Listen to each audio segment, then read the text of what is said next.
जो हमने बात कर ली सभी अवज्ञा आंदोलन की। गांधी जी का जबरदस्त आंदोलन था। ये आंदोलन कैसे शुरू हुआ, हमने पूरी स्टोरी पढ़ी इसकी। गांधी जी ने दांडी मार्च किया, नमक बनाया, सविनय अवज्ञा आंदोलन शुरू कर दिया। फिर गांधी जी से इरविन ने समझौता कर लिया, तो गांधी जी ने सविनय अवज्ञा आंदोलन को स्थगित कर दिया। फिर गांधी जी कांग्रेस के कराची अधिवेशन में गए, फिर गांधी जी दूसरे गोलमेज सम्मेलन में गए, वहां से वो खाली हाथ लौटे। बाद में गांधी जी ने वापस जब सविनय अवज्ञा आंदोलन शुरू किया, गांधी जी को वापस जेल में डाल दिया। ऐसे ये स्टोरी याद करनी है, स्टेप बाय स्टेप बता रहा हूँ, इसलिए उसी क्रम में ध्यान रखनी है। ठीक है। पुनः यरवदा जेल में डाल दिया। फिर वो सांप्रदायिक पंचांट आया, मैकडोनाल्ड अवार्ड, उसके विरोध में गांधी जी ने यरवदा जेल में आमरण अनशन कर दिया। फिर गांधी और अंबेडकर समझौता हुआ। फिर गांधी जी जेल से रिहा हुए, सविनय अवज्ञा आंदोलन गांधी जी ने वापस ले लिया। ये स्टोरी थी। अब देखो, अब गांधी जी शांत है। शांत का मतलब क्या हुआ? सविनय अवज्ञा आंदोलन के बाद में गांधी जी रचनात्मक कार्यों में लग गए हैं। रचनात्मक कार्यों में विशेषकर जैसे कार्य थे, जैसे अछूतों से या निम्न जाति से रिलेटेड जो थे, उनके अंदर इनका फोकस ज्यादा हो गया हरिजन कल्याण के लिए। हम पढ़ेंगे, एक समाचार पत्र भी निकाला जिसका नाम था हरिजन। उसके अलावा हरिजन सेवा संघ नाम का एक संगठन भी बनाया। तो इस दौरान फिर गांधी जी इन कार्यों में, रचनात्मक कार्यों में ज्यादा लग गए। कांग्रेस भी छोड़ दी गांधी जी ने। ठीक है।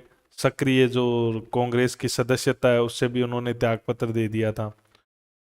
तो गांधी जी ने एक जैसे दांडी मार्च निकाला था, वैसे ही गांधी जी ने हरिजन मार्च निकाला। तो इसको समझो, हरिजन मार्च गांधी जी का।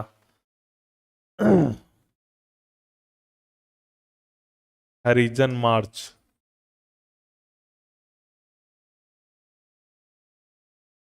मार्च मतलब यात्रा। हरिजन मार्च गांधी जी ने निकाला था 7 नवंबर 1933 से ये शुरू हुआ था। 7 नवंबर 1933 से, और लगभग ये 9 महीने तक लगातार चला था। ये 29 जुलाई 1934 तक, ये लगभग 9 माह का मान सकते हो आप। 9 माह का लगभग ये यात्रा थी उनकी, जो 7 नवंबर 1933 से लेकर 29 मार्च 1934 तक की यात्रा थी। ये यात्रा इन्होंने शुरू की थी वर्धा से। ये बहुत प्यारा क्वेश्चन है कि ये यात्रा गांधी जी ने कहां से शुरू की थी? वर्धा से।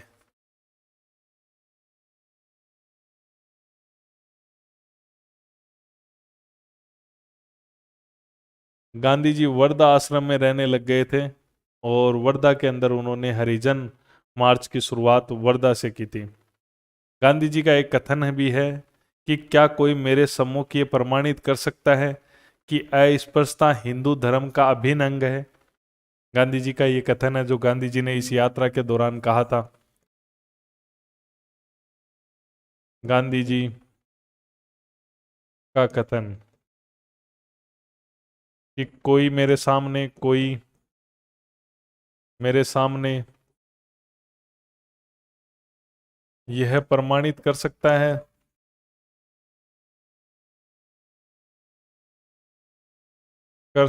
है कि अस्पृश्यता, छुआछूत, अस्पृश्यता हिंदू धर्म का अभिन्न अंग है।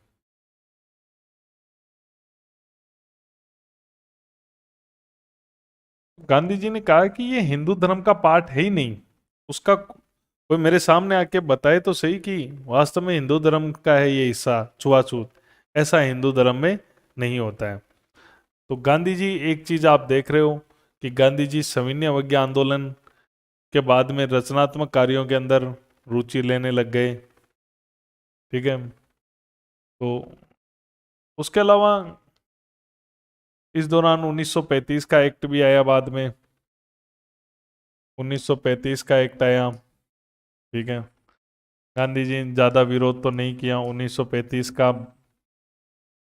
एक्ट आया, अंग्रेजों का कानून आया, अधिनियम आया 1935 का। एक जानते हो ना, जो सबसे बड़ा कानून आया था, भारत शासन अधिनियम, वो आया था। इसी एक्ट में कहा गया था कि 1937 के अंदर प्रांतों में चुनाव करवाए जाएंगे, प्रांतीय चुनाव होंगे। तो कांग्रेस ने चुनावों में जबरदस्त तरीके से भाग लिया था। 1935 का एक्ट आया था, इस एक्ट में कहा गया था कि हम प्रांतों में चुनाव करवाएंगे। अंग्रेजों ने 11 प्रांत बनाए थे और उनके अंदर चुनाव करवाने की घोषणा कर दी, और प्रांतों को स्वायत्ता भी दी थी इस एक्ट से। पॉलिटिकल वाले तो जानते ही हैं, और हिस्ट्री वाले फर्स्ट ग्रेड जैसे एग्जामों में तो सिलेबस का ये पार्ट रहता है। तो 1935 का एक्ट आया। तो 1935 का जो एक्ट आया था, 1935 के एक्ट के अंदर 1935 के एक्ट के अंदर ये बात आई कि भाई प्रांतों को स्वायत्ता दी जाएगी, ठीक है, और प्रांतों को स्वायत्ता दी जाएगी, प्रांतों में चुनाव करवाए जाएंगे। तो इस कारण से कांग्रेस ने दिलचस्पी ली कि प्रांतों को स्वायत्ता दी गई है, बहुत सारे अधिकार दिए गए हैं। तो 1937 में जब प्रांतों में चुनाव हुआ, कांग्रेस ने लड़ाई लड़ी। 11 प्रांतों में से 8 प्रांतों में कांग्रेस की सरकार थी।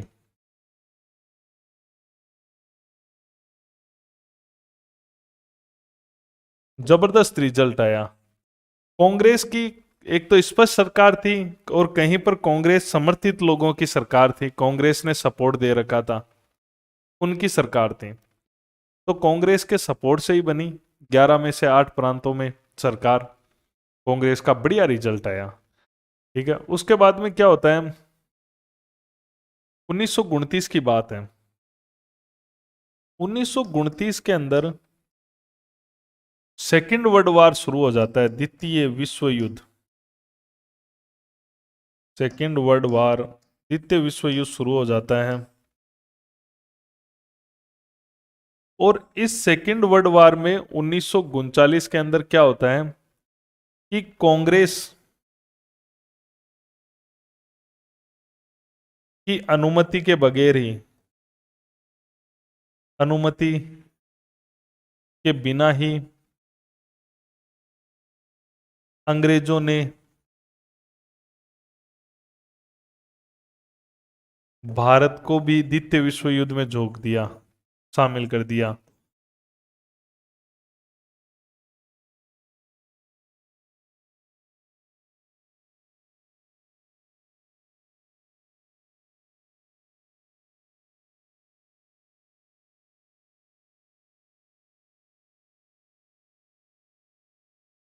अंग्रेजों ने भारत को भी द्वितीय विश्व युद्ध में शामिल कर दिया। अंग्रेजों का राज था, भारतीय सरकार को इसके अंदर शामिल कर दिया गया। इससे कांग्रेस बड़ी नाराज हो गई, और कांग्रेस ने इसका विरोध किया कि हमें बिना पूछे ही आपने भारत को कैसे द्वितीय विश्व युद्ध में शामिल कर दिया। और कांग्रेस ने जो यहाँ 1937 में आप देख रहे हो, 8 प्रांतों में जो सरकार बनाई है, यहां से अपना समर्थन वापस ले लेती है और सरकारें गिरा देती है, त्याग पत्र दे देती है। तो अब इसके विरोध में, इस चीज के विरोध में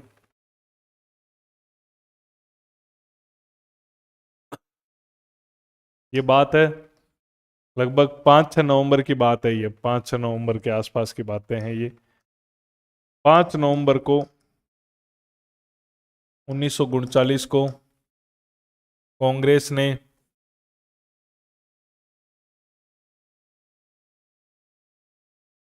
आठ प्रांतों से त्यागपत्र दिया। 8 प्रांतों की सरकार से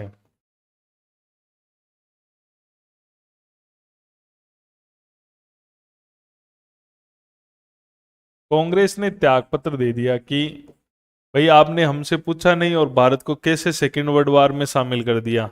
कांग्रेस ने इसका जबरदस्त विरोध किया और 8 प्रांतों की सरकार से त्यागपत्र दे दिया।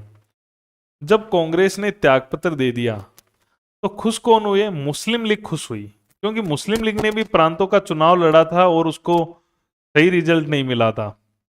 और डॉक्टर भीमराव अंबेडकर की पार्टी ने भी चुनाव लड़ा था, उसे भी रिजल्ट ढंग का नहीं मिला था। दोनों पार्टियों को रिजल्ट ढंग का नहीं मिला। तो हुआ क्या था कि दोनों ही पार्टियों को जब ढंग का रिजल्ट नहीं मिला, तो दोनों पार्टियां कांग्रेस के त्यागपत्र देने पर बड़ी खुश हुई और इस दिन को धन्यवाद दिवस या मुक्ति दिवस के रूप में बनाया। 22 दिसंबर की बात है, 22 दिसंबर को, 22 दिसंबर 1939 को, 22 दिसंबर 1939 को, ये मैं बातें जो आपको बता रहा हूं, ये आगे की रूपरेखा तैयार होगी इससे। 8 प्रांतों की सरकार से कांग्रेस के त्यागपत्र देने पर इस दिन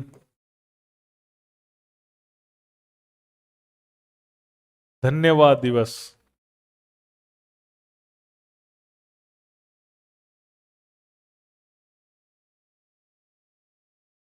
या मुक्ति दिवस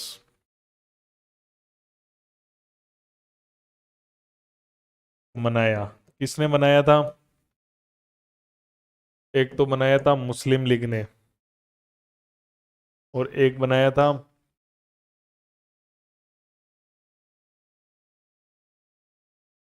B.R. अम्बेडकर ने।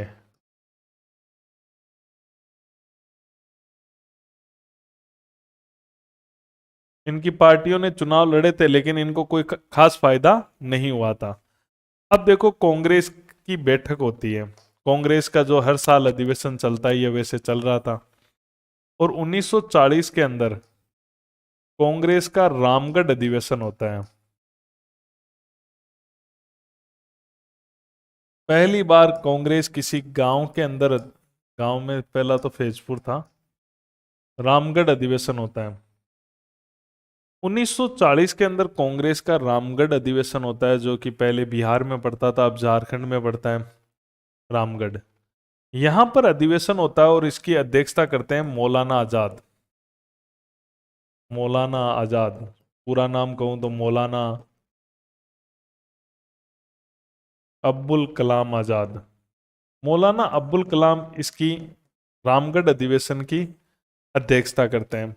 और यहां पर एक प्रस्ताव पास होता है, गांधी जी को आंदोलन चलाने की छूट देते हैं, और एक प्रस्ताव पास होता है व्यक्तिगत सत्याग्रह का। कौन सा प्रस्ताव पास होता है?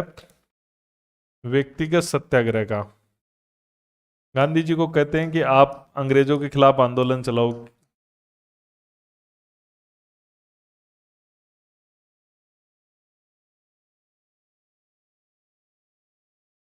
तो गांधी जी को एक आंदोलन चलाने के लिए इसमें प्रस्ताव पास हो गया। आपके एग्जाम में क्वेश्चन आएगा कि व्यक्तिगत सत्याग्रह का प्रस्ताव है वो कौन से अधिवेशन में हुआ था, तो रामगढ़ में पास हुआ था।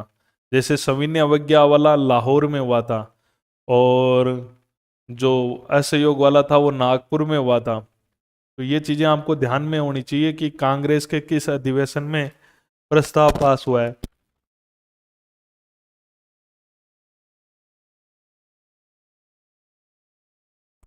ये किस बात को लेकर था कि हमें पूछे बगैर आपने हमें सेकेंड वर्ल्ड वार में क्यों शामिल कर दिया? इसके विरोध में गांधी जी अब आंदोलन चलाएंगे। व्यक्तिगत सत्याग्रह उसका नाम रखा गया है।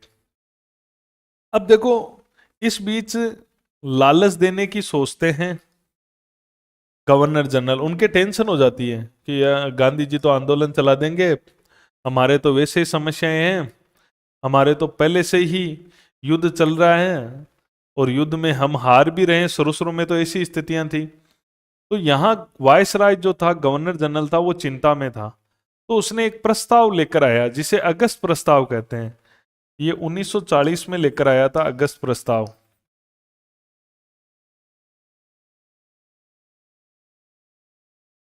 ये अगस्त प्रस्ताव क्या था, इस चीज को समझो। 1940 के अंदर आया था, ये वायसराय लेकर आया था, गवर्नर जनरल वायसराय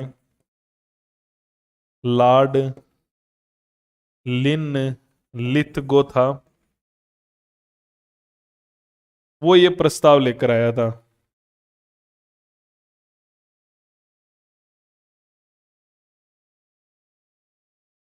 इसने क्या किया इस प्रस्ताव में, इसने ये प्रस्तुत किया गया इसके द्वारा, इसने कहा कि भाई युद्ध बंद हो जाने दो, युद्ध बंद हो जाए तो आप भारत का संविधान भी बना लेना और डोमिनियल स्टेट है उसका दर्जा भी आपको दे देंगे।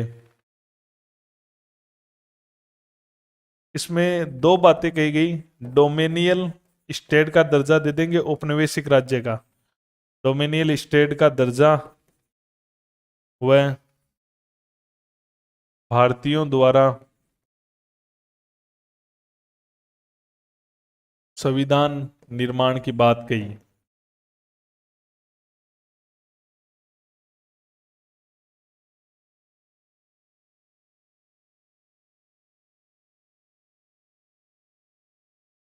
एक बार इसको मिटाता हूं मैं कुछ बताने के लिए।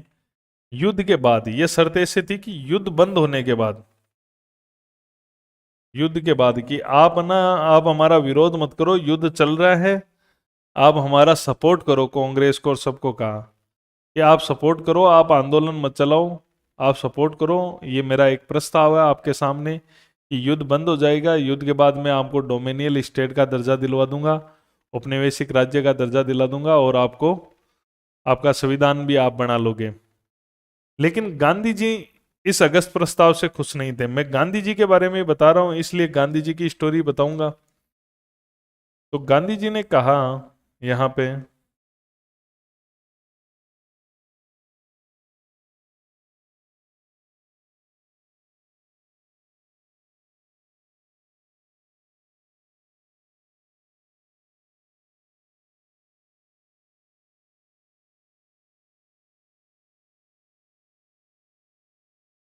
गांधी जी ने कहा, अभी मैं रिवीजन करा दूंगा तब चीजें समझ में पूरी तरह से आ जाएगी। रिवीजन जो मैं कराता हूं ना उसको मत छोड़ना आपको। गांधी जी कहते हैं कि जो अगस्त प्रस्ताव है, वो अगस्त प्रस्ताव में जो राष्ट्रवादी लोग हैं, जो आंदोलन कर रहे हैं वो लोग, और जो ये उपनिवेशी सरकार है जो अंग्रेजों की, इसके बीच में जो खाई है और ज्यादा चौड़ी होगी, इस प्रस्ताव से हम संतुष्ट नहीं है। तो गांधी जी का कहने का मतलब यह था कि अगस्त प्रस्ताव से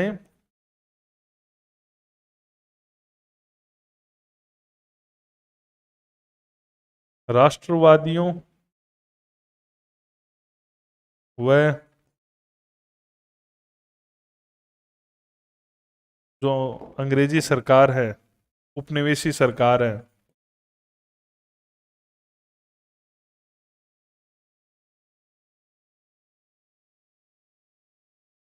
सरकार के बीच खाई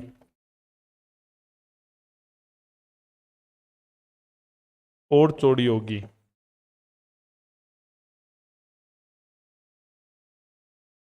तो गांधी जी को तो कह दिया आप तो आंदोलन चलाओ, व्यक्तिगत सत्याग्रह, इसके खिलाफ इन्होंने हमें द्वितीय विश्व युद्ध में झोंक दिया है। अंग्रेज कह रहे हैं भाई हमारी बात तो सुनो, लेकिन गांधी जी को कह दिया कांग्रेस ने आप तो आंदोलन चलाओ। गांधी जी कौन सा आंदोलन चलाओ? व्यक्तिगत सत्याग्रह। ये गांधी जी का ही तैयार किया हुआ प्रस्ताव है। गांधी जी ने कहा ऐसा ऐसा करना है, मेरी ऐसी ऐसी प्लानिंग है। तो उन्होंने कहा ठीक है गांधी जी, आप जैसा उचित समझो। अब गांधी जी का एक बहुत शानदार आंदोलन शुरू होता है, व्यक्तिगत सत्याग्रह 1940 में। व्यक्तिगत सत्याग्रह बड़े आंदोलन में है गांधी जी के। देखो गांधी जी के जो आंदोलन है वो बड़े आंदोलन में पहला 1920 असहयोग आंदोलन, फिर 1930 सविनय अवज्ञा, फिर 1940 व्यक्तिगत सत्याग्रह। तो कंटिन्यू देखो, 1920 में आंदोलन है, 30 में आंदोलन है, 1940 के अंदर आंदोलन है।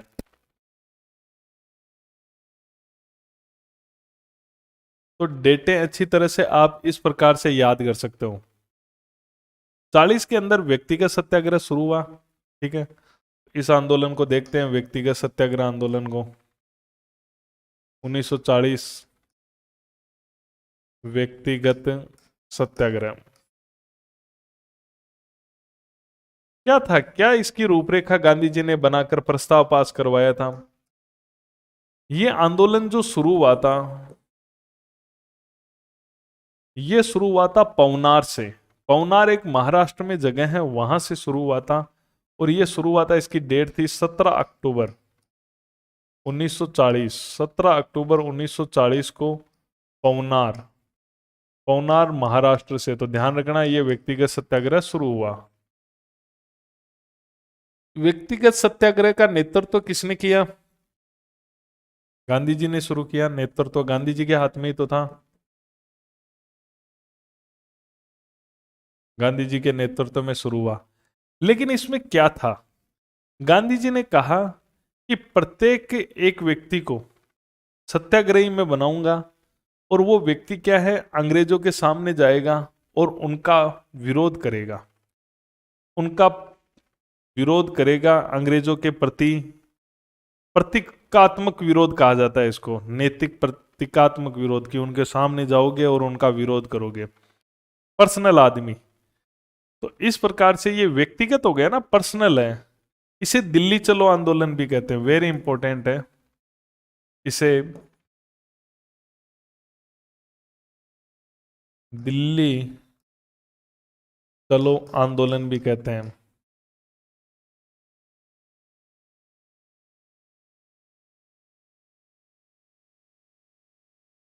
तो एक तो है दिल्ली चलो नारा, और ये है दिल्ली चलो आंदोलन।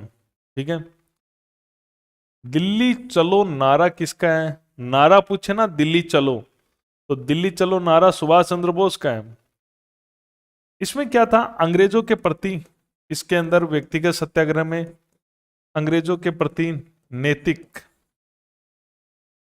नैतिकता का ध्यान रखते हुए उनका क्या करना है? प्रतिरोधात्मक विरोध करना है। उनका विरोध करना है हमें जाकर, प्रतिरोधात्मक प्रतीकात्मक विरोध।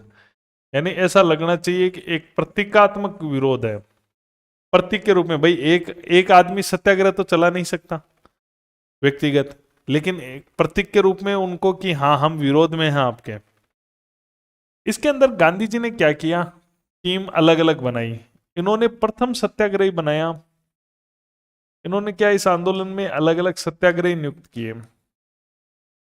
प्रथम सत्याग्रही, दूसरा सत्याग्रही, ये दो तो पूछ ही लिए जाते हैं, फर्स्ट और सेकंड। तो गांधी जी ने सत्याग्रही नियुक्त किए। तृतीय सत्याग्रही, द्वितीय, तृतीय, ये मैंने दूसरा लिख दिया, दूसरा या द्वितीय एक ही बात है।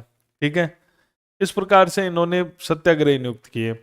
तो पहला सत्याग्रही था विनोबा भावे। विनोबा भावे, ध्यान रखना है, विनोबा भावे पहले सत्याग्रही थे। दूसरे थे जवाहरलाल नेहरू, खूब आ चुका है। तीसरे थे ब्रह्मदत्त। तो ये जाएंगे, जाकर विरोध दर्ज कराएंगे पर्सनली। इस व्यक्तिगत सत्याग्रह में एकमात्र सत्याग्रही थे जवाहरलाल नेहरू, जो गिरफ्तार हुए थे। इसमें जाकर आपको वो नैतिक रूप से, नैतिकता का भी ध्यान रखना है और प्रतीक रूप में आपको विरोध दर्ज कराना है। फिर भी इसके अंदर जो सजा हुई है इस आंदोलन में, वो जवाहरलाल नेहरू को हुई थी, एकमात्र सत्याग्रही जिसे इस आंदोलन में सजा हुई।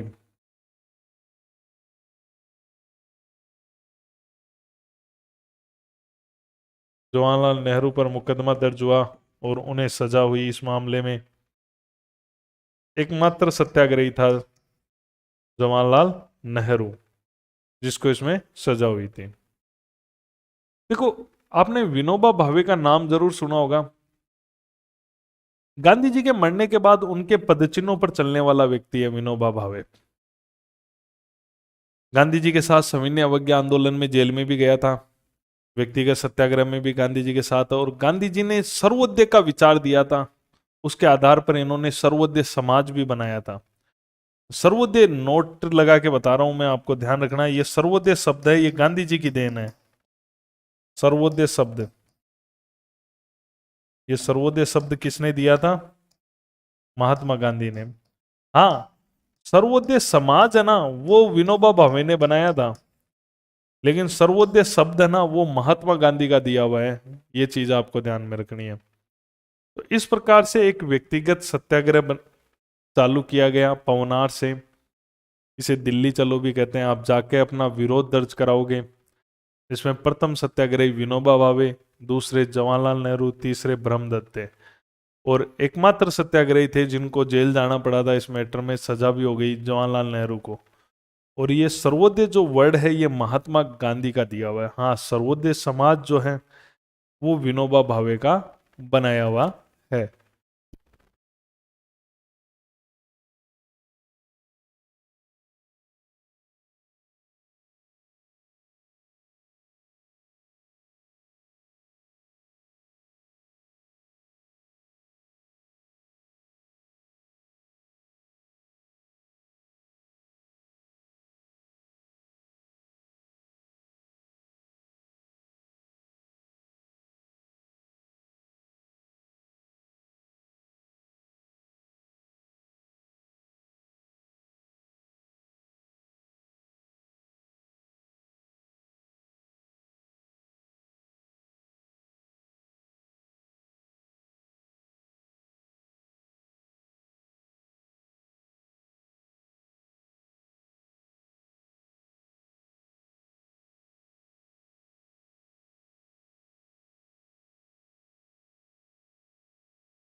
इस दौरान कांग्रेस के अधिवेशन नहीं हुए।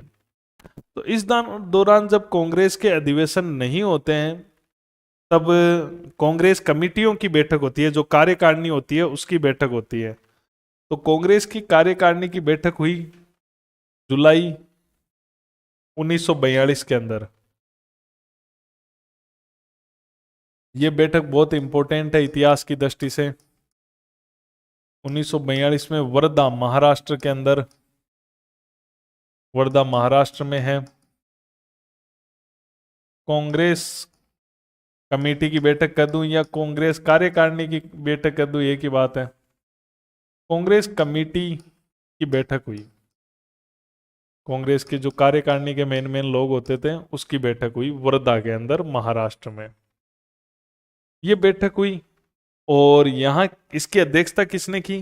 कांग्रेस के अध्यक्ष चले आ रहे थे मौलाना आजाद, क्योंकि 1940 में वो रामगढ़ अधिवेशन में थे, उसके बाद कांग्रेस का कोई अधिवेशन ही नहीं हुआ। तो कंटिन्यू वही अध्यक्ष 45 तक चलते आ रहे थे। तो अध्यक्षता की मौलाना आजाद ने, क्योंकि वही करेंगे। पुराना नाम मौलाना अब्दुल कलाम आजाद, शॉर्ट नेम मौलाना आजाद।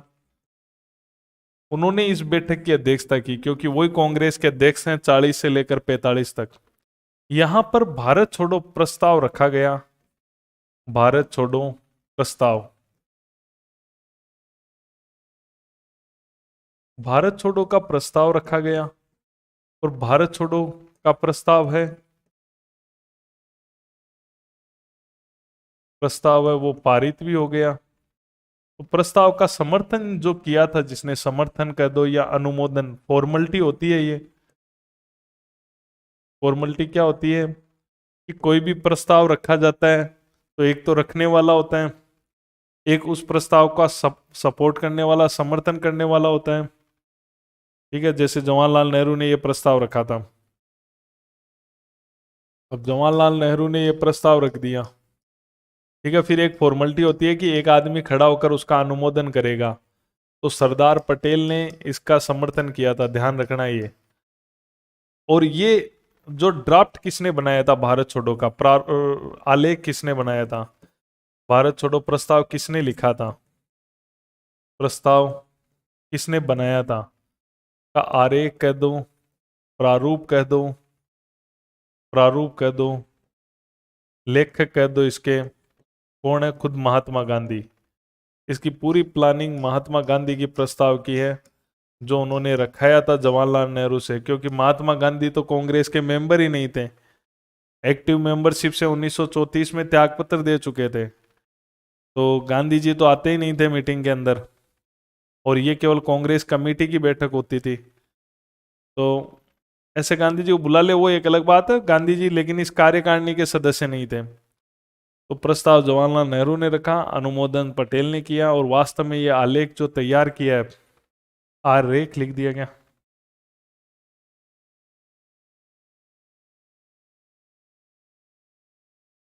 ये जो प्रारूप ड्राफ्ट जो तैयार किया है, ये तैयार किया है महात्मा गांधी ने, इसके लेखक महात्मा गांधी है, और ये प्रस्ताव पारित भी हो गया। भारत छोड़ो प्रस्ताव पारित। लो साहब, अब गांधी जी को कहा चला लो आंदोलन।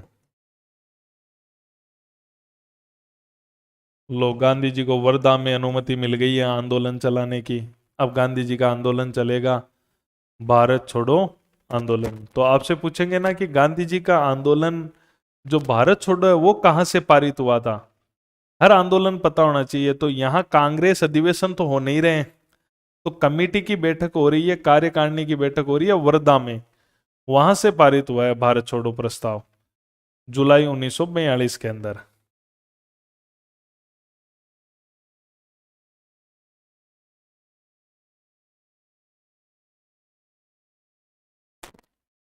एक बार ये सविनय अवज्ञा आंदोलन समाप्त हुआ था, उसके बाद में गांधी जी रचनात्मक कार्यों में लग गए। रचनात्मक, निम्न जाति, इन कामों में लग गए थे गांधी जी। और गांधी जी ने इसके लिए एक हरिजन मार्च या हरिजन यात्रा भी निकाली। 7 नवंबर 1933 से लेकर 29 जुलाई 1934 तक 9 माह तक ये यात्रा चली। ये यात्रा वर्धा से शुरू हुई थी। हरिजन मार्च वर्धा से शुरू हुआ था। गांधी जी का कथन है कि कोई भी मेरे सामने आकर ये प्रमाणित कर सकता है कि अस्पृश्यता हिंदू धर्म का अभिन्न अंग है। यानी कोई मेरे सामने आके ये प्रमाणित तो करे, कोई मेरे सामने आकर ये प्रमाणित कर सकता है कि अस्पृश्यता हिंदू धर्म का अभिन्न अंग है। कि मेरे सामने आके कोई ये प्रमाणित करे कि है ना अस्पृश्यता है वो हिंदू धर्म का पार्ट है। यानी इनके कहने का मतलब है अस्पृश्यता हिंदू धर्म का कोई पार्ट नहीं है, हिंदू धर्म से उसका कोई लेना देना नहीं है।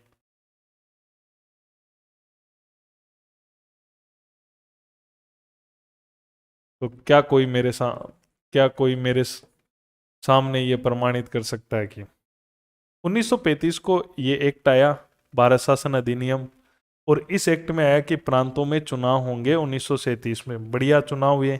11 प्रांत थे अंग्रेजों के। 8 प्रांतों में कांग्रेस की सरकारें मिली खुद की स्पष्ट सरकारें, मिली जुली सरकारें बनी। 1939 में द्वितीय विश्व युद्ध शुरू हुआ। कांग्रेस की अनुमति के बिना ही अंग्रेजों ने भारत को द्वितीय विश्व युद्ध में शामिल कर दिया। कांग्रेस इससे नाराज हो गई कि हम भाई 8 प्रांतों में बैठे हैं, आप हमसे पूछ ही नहीं रहे हो और आप भारत को सेकेंड वर्ल्ड वॉर में शामिल कर रहे हो। तो 5 नवंबर 1939 को कांग्रेस ने इसके विरोध में, इसके जो हमें शामिल कर दिया उसके विरोध में, इसके विरोध में 8 प्रांतों की सरकार से त्यागपत्र दे दिया। 22 दिसंबर को 8 प्रांतों की सरकार से जब त्यागपत्र दिया तो मुस्लिम लीग बड़ी खुश हुई। तो उसने धन्यवाद दिवस या इस दिन को मुक्ति दिवस मनाया 22 दिसंबर को, B.R. अम्बेडकर ने और मुस्लिम लीग ने। कांग्रेस का रामगढ़ अधिवेशन हुआ। मौलाना अबुल कलाम आजाद इसके अध्यक्ष बनते हैं और व्यक्तिगत सत्याग्रह का प्रस्ताव पास होता है कि गांधी जी आंदोलन चलाओ। इसी बीच क्या होता है, अंग्रेज लालच देते हैं। 1940 में अगस्त प्रस्ताव, ये वायसराय लेकर आया था, लॉर्ड लिनलिथ को ये लेकर आया था। इसने प्रस्तुत किया था कि युद्ध के बाद आपको डोमिनियल स्टेट बना देंगे और भारतीयों द्वारा ही संविधान निर्माण की बात कही कि भारतीय संविधान बनाएंगे। गांधी जी ने कहा कि ये अगस्त प्रस्ताव तो राष्ट्रवादियों और उपनिवेशी सरकार के बीच की जो खाई है उसको और ज्यादा चौड़ी करेगा। अब गांधी जी ने व्यक्तिगत सत्याग्रह रामगढ़ से पास करवाया, कांग्रेस अधिवेशन से, और व्यक्तिगत सत्याग्रह शुरू हो गया। शुरू हुआ था ये 17 अक्टूबर 1940 को पवनार महाराष्ट्र से। नेतृत्व गांधी जी के हाथ में ही था। इसे दिल्ली चलो आंदोलन भी कहते हैं। अंग्रेजों के प्रति नैतिक प्रतीकात्मक विरोध था। जाओ और उनका विरोध दर्ज कराओ आप पर्सनली। प्रथम सत्याग्रही थे विनोबा भावे। दूसरे सत्याग्रही थे, ये नंबर पूछ लेते हैं, प्रथम कौन थे, द्वितीय कौन थे, जवाहरलाल नेहरू। और तीसरे थे ब्रह्मदत्त। एकमात्र सत्याग्रही जिसे इस आंदोलन में सजा हुई, जवाहरलाल नेहरू।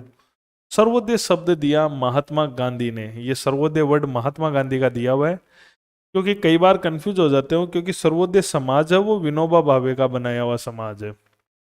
ये गांधी जी का आंदोलन बढ़िया चला। अब देखो, अब एक नई घटना होती है, क्रिप्स मिशन। 1942 के अंदर ये क्रिप्स मिशन भारत आया।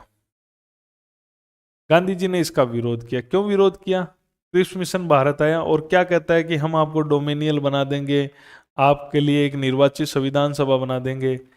गांधी जी ने इस क्रिप्स मिशन का विरोध करते हुए कहा कि ये तो टूटते हुए बैंक का उत्तर तिथि चेक है, पोस्ट डेटेड चेक है, बाद की तिथि का चेक है। भाई आप कहते हो कि बना देंगे युद्ध खत्म होने के बाद में, ये नहीं चलेगा। गांधी जी इसके विरोध में भारत छोड़ो आंदोलन चलाना चाहते हैं, लेकिन कांग्रेस ने अनुमति नहीं दी। तो गांधी जी ने कहा मैं भारतीय की धूल से कांग्रेस से बड़ा आंदोलन कर दूंगा। तो कांग्रेस समझ गई गांधी जी आंदोलन चलाएंगे। और जुलाई 1942 को वर्धा महाराष्ट्र में कांग्रेस कमेटी की बैठक हुई, जिसकी अध्यक्षता मौलाना अबुल कलाम आजाद ही करेंगे, क्योंकि वही कांग्रेस के 5 साल अध्यक्ष रहेंगे इस दौरान। भारत छोड़ो प्रस्ताव किसने रखा था? जवाहरलाल नेहरू ने। भारत छोड़ो प्रस्ताव का समर्थन अनुमोदन किसने किया? सरदार पटेल ने। भारत छोड़ो प्रस्ताव का आलेख प्रारूप किसने तैयार किया? महात्मा गांधी ने। और भारत छोड़ो प्रस्ताव यहां वर्धा से पारित हो गया। मैं केवल एग्जाम बेस बातें बता रहा हूं, हमें सिलेक्शन से मतलब है, और आपका सिलेक्शन हो जाएगा। इन बातों को मैं नोट्स की तरह पढ़ा रहा हूं, एकदम नोट्स बना रहा हूं हूबहू, ऐसे ही आपको नोट्स तैयार करने हैं ये। ठीक है, तो ये बड़ा जटिल कार्य है, लेकिन एक बार तैयारी कर ली ना, ये मेरे लिए जटिल है, बहुत जटिल कार्य है ये।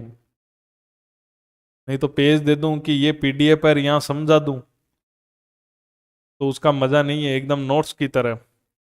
इसके बाद ये घटना हुई, ये घटना हुई, ये घटना हुई, पर मेहनत आपको करनी पड़ेगी। मैं तैयार हूं। तो ये बात हुई यहां पे। अब भारत छोड़ो आंदोलन शुरू होगा।